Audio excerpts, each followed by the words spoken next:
Hi everyone and welcome back to our YouTube channel. Today I'll be explaining the dative case in the Russian language. So let's start. Firstly, I'd like to mention that there are two questions that we answer with the dative case. The first one is kому, which means to whom, and the second one is chemu, which means to what. Now let's talk about the rules of the dative case. If a masculine noun ends with a consonant, we add u. If it ends with I or mягкий знак, it will be replaced with you. If a feminine noun ends with a or ya, it will be replaced with ye. If it ends with mягкий знак, it will be replaced with I. If it ends with ia, it will be replaced with I. If a neutral noun ends with a o, it will be replaced with u. If it ends with ye, it will be replaced with you. So the personal pronouns of the dative case are ya becomes mnie, ty becomes tybie, on becomes ему, она becomes ей, оно becomes ему, мы becomes нам, вы becomes вам, and finally они becomes им.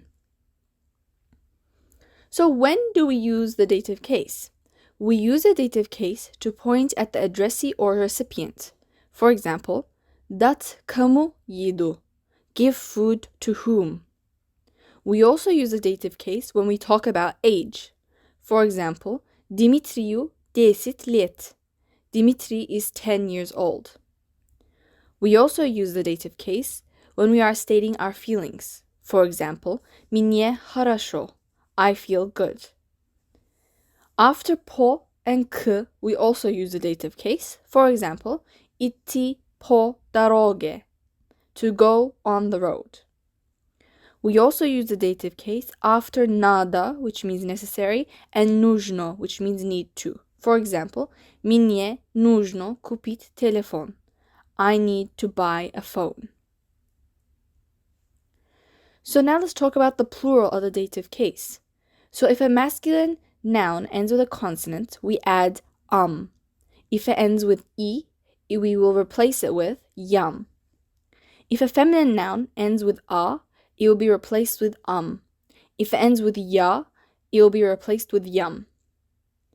If a neutral noun ends with o, it will be replaced with If it ends with ye or iye, it will be replaced with yum.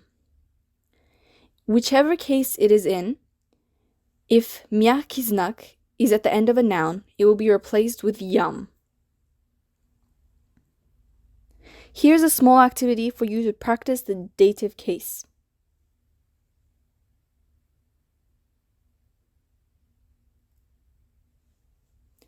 Thank you for watching, and I hope you have a better understanding of the dative case now.